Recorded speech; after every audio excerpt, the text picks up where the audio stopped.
उपनगर, ठाणे, पालघर, रायगड, रत्नागिरी आणि त्याचबरोबर पुणे घाट एरिया, नाशिक घाट एरिया आणि चंद्रपूर या ठिकाणी देखील घाट एरियामध्ये देखील अलर्ट दिलेला आहे. दरम्यान रायगडमध्ये रेड अलर्ट कायम असून काही भागात अतिवृष्टीची शक्यता असल्याचंही हवामान विभागानं स्पष्ट केलंय. रत्नागिरी आणि सिंधुदुर्गामध्ये समुद्र खवळलेल्या स्थितीत असेल. समुद्र किनाऱ्यावरती 3 ते 3.5 मीटर लाटा उसळतील असा अंदाजही व्यक्त केलाय. अमोल मोरे आपले प्रतिनिधी सध्या आपल्यासोबत आहेत. अमोल, काल आणि परवा कोकणाला पावसानं झोडपून काढल्यानंतर कसं चित्र असेल, आज काय इशारा देण्यात आलाय, समुद्रासंदर्भात काय अपडेट्स आहेत? प्रज्ञा, जसं तू म्हटलीस त्यानुसार आज समुद्र खवळलेला असेल. हवामान विभागानं याबाबतचा जो अंदाज आहे तो व्यक्त केला. अगदी 22 तारखेपर्यंत समुद्र किंवा किनारपट्टी भागामध्ये हे चित्र सध्या आपल्याला साधारणपणे कायम दिसेल असं या अंदाजामध्ये म्हटलेलं आहे. आत्ता जर आपण बघितलं तिन्ही जिल्ह्यांची परिस्थिती तर साधारणपणे रात्री 10 ते मध्यरात्री 12 या दरम्यान जोरदार पाऊस तिन्ही जिल्ह्यांमध्ये लागत होता, बरसत होता. अनेक भागांना पावसानं झोडपून काढलं, पण मध्यरात्रीनंतर या पावसानं विश्रांती घेतली आणि त्यानंतर आत्ता जर आपण बघितलं स्थानिक आपल्या प्रतिनिधी दिलेल्या माहितीनुसार देखील साधारणपणे या भागामध्ये काही ठिकाणी संततधार तर काही ठिकाणी पावसाची रिपरिप सुरू आहे. आता मी ज्या रत्नागिरीमध्ये उभा आहे किंवा रत्नागिरी जिल्ह्याची जर परिस्थिती बघितली साधारणपणे दक्षिण भागातली तर पावसाची विश्रांती होती. अगदी काही वेळापूर्वीच अगदी शांत वातावरण होतं. असं वाटत होतं की पावसाने पूर्णपणे विश्रांती घेतलेली आहे, पण आता पाऊस मात्र सुरू झालाय पुन्हा एकदा. आणि जर आता आपण जे दृश्यांमध्ये बघतोय त्या साधारणपणे व्हिज्युअल्समधून किनारपट्टी भागामध्ये काय परिस्थिती असेल याचा अंदाज येऊ शकतो. अर्थातच आज दिवसभर आजचा दिवस देखील महत्त्वाचा असेल. पावसाचा इशारा पाहता आज शाळांना जिल्ह्यातल्या सुट्टी जाहीर करण्यात आलेली आहे आणि जसं तू मगाशी म्हटलीस त्याप्रमाणे किनारपट्टी भागामध्ये वाऱ्याचा वेग जो आहे तो देखील आज असणार आहे. साधारणपणे त्यामुळे आज सुद्धा अशाच पद्धतीने पाऊस झोडपून काढेल असा अंदाज आहे. अमोल, धन्यवाद दिलेल्या माहितीसाठी. तळ कोकणाला रात्रभर मुसळधार पावसानं झोडपून काढलं. सकाळपासून पावसाची संततधार सुरू आहे.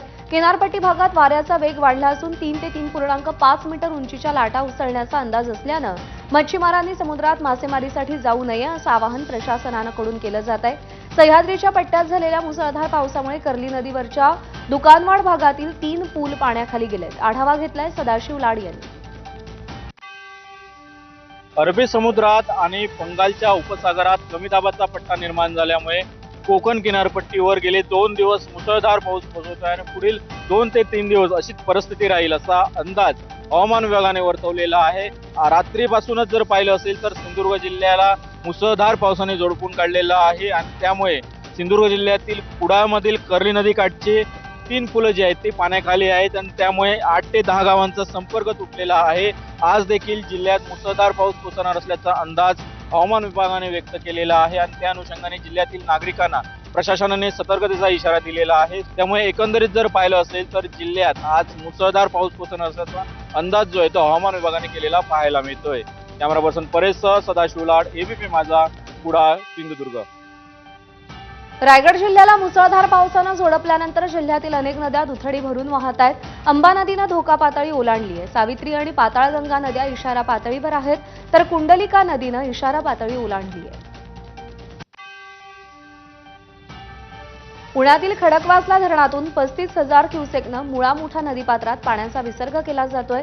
त्यामुळे नदीलगतच्या गावांना आणि नदीपात्रालगत असलेल्या वस्त्यांना सतर्कतेचा इशारा देण्यात आलाय. मागच्या 2 दिवसांपासून पुण्यामध्ये संततधार पाऊस सुरू आहे तर घाटमाथ्यावरती मुसळधार पाऊस कोसळतोय. सोबतच धरण साखळीत देखील मुसळधार पाऊस सुरू आहे. त्यामुळे पुण्याच्या आजूबाजूच्या 4ही धरणात मोठ्या प्रमाणात पाणीसाठा आहे. पुण्यातल्या सिंहगड रस्त्यावर असलेल्या एकतानगर परिसरात पुन्हा एकदा लोकांच्या घरात, इमारतींच्या पार्किंगमध्ये पाणी शिरलंय. त्यामुळे अनेक लोक सध्या घरामध्ये अडकून पडलेत. महापालिकेचे अधिकारी, कर्मचारी अडकलेल्या लोकांना सुरक्षित स्थळी हलवण्याचा प्रयत्न करत आहेत. या सगळ्या लोकांची राहण्याची व्यवस्था एका शाळेमध्ये केलेली आहे. मात्र तरी देखील इथले लोक घरातून बाहेर यायला तयार नाहीत. मात्र काही लोक त्यांच्या घराच्या बाहेर यायला तयार झालेले नाहीयेत. आढावा घेतलाय मिकी घई यांनी.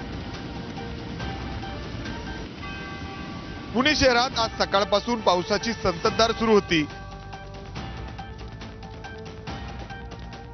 पुणे शहरात आज सकाळपासून पावसाची संततधार सुरू होती तर धरण क्षेत्रात मुसळधार पावसाने हजेरी लावली आणि त्यामुळं पुणे शहराला पाणीपुरवठा करणारी जी 4ही धरणं आहेत त्या 4ही धरणांमधून सध्या पाण्याचा विसर्ग सुरू आहे आणि खडकवासला धरणातून विसर्ग मुठा नदीच्या पात्रामध्ये सुरू आहे आणि आता मुठा नदीचा पात्र जवळपास वाढल्यानंतर पाणी जवळच्या जे सोसायटीज आहेत सिंहगड रस्त्यावरील एकता नगर परिसरात त्या सोसायटीच्या पार्किंगमध्ये पोहोचलेलं आहे. ताई, काय परिस्थिती आहे? तुमचं नाव सांगा. इथं दरवर्षी आपण बघतो, गेल्या वर्षी सुद्धा हीच परिस्थिती होती. दरवर्षी हाच प्रॉब्लेम आहे आणि फक्त पाणी सोडणार असेल त्यावेळेला कॉर्पोरेशनची लोक येऊन इथे थांबतायत. मागच्या वर्षी जास्त पाणी सोडलं म्हणून तर वर्षातनं हा त्रास होऊ नये म्हणून कॉर्पोरेशनवाल्यांनी त्या सिमिलर टायमिंगमध्ये फक्त काळजी घ्यायचं ठरवलेलं आहे. 5-5 फूट इतकं पाणी सध्या या पार्किंगमध्ये पाहायला मिळतंय. कॅमेरामॅन अमोल गवाळेसह मी मिकी घई, एबीपी माझा, पुणे. पावसामुळे पिंपरी चिंचवड शहरातील नदीकाठच्या नागरिकांना सतर्कतेचा इशारा देण्यात येतोय. पालिकेकडून ध्वनिक्षेपकाद्वारे रहिवाशांना आवाहन केलं जात आहे. पवना, इंद्रायणी आणि मुळा नदी दुथडी भरून वाहतीये. रात्रीत पावसाचा जोर वाढलाय तर सखल भागात पाणी शिरण्याची शक्यता आहे. त्यामुळे नागरिकांनी सतर्क राहण्याच्या आणि सुरक्षित स्थळी स्थलांतरित होण्याच्या सूचना दिल्या जात आहेत.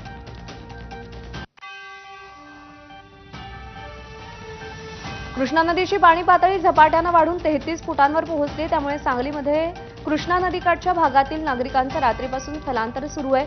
सूर्यवंशी प्लॉट, आरवडे पार्कमधील एकूण 19 कुटुंबातील जवळपास 127 नागरिकांचं रात्री स्थलांतर करण्यात आलंय. दरम्यान कृष्णा नदीची सांगली येथील इशारा पातळी 40 फूट तर धोका पातळी 45 फूट इतकी आहे. वारणा नदीचं पाणी शिराळा तालुक्यातील काळुंद्रे गावात शिरलंय. त्यामुळे या ठिकाणी असणाऱ्या ग्रामस्थांचं स्थलांतर करण्यात आलंय.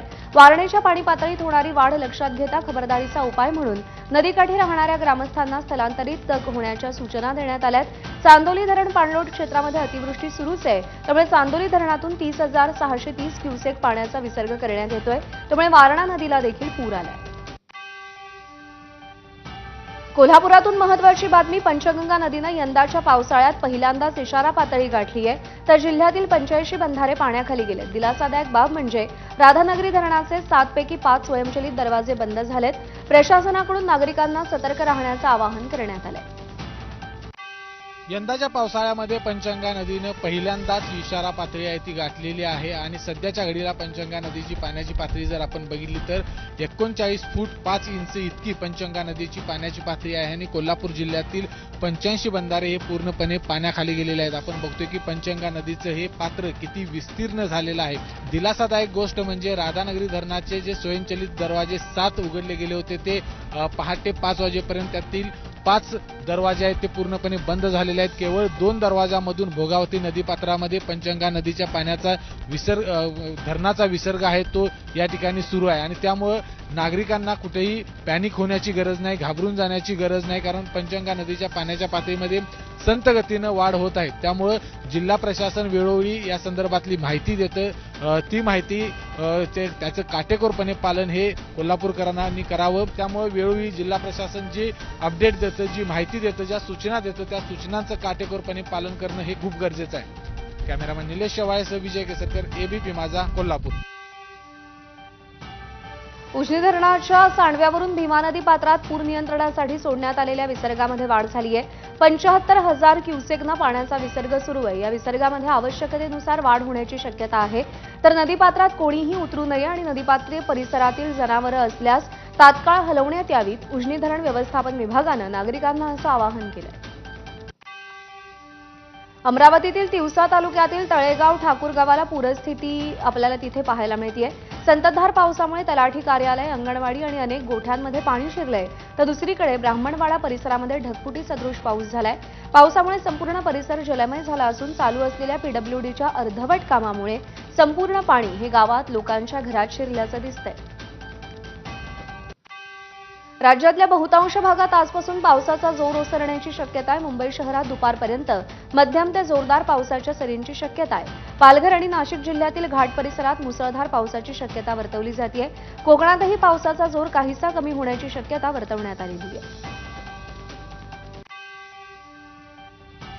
महत्त्वाच्या बातम्यांचा वेगवान आढावा आपण घेतला. एक छोटासा ब्रेक घेतोय. पावसासंदर्भातले अपडेट्स पोहोचवत राहू.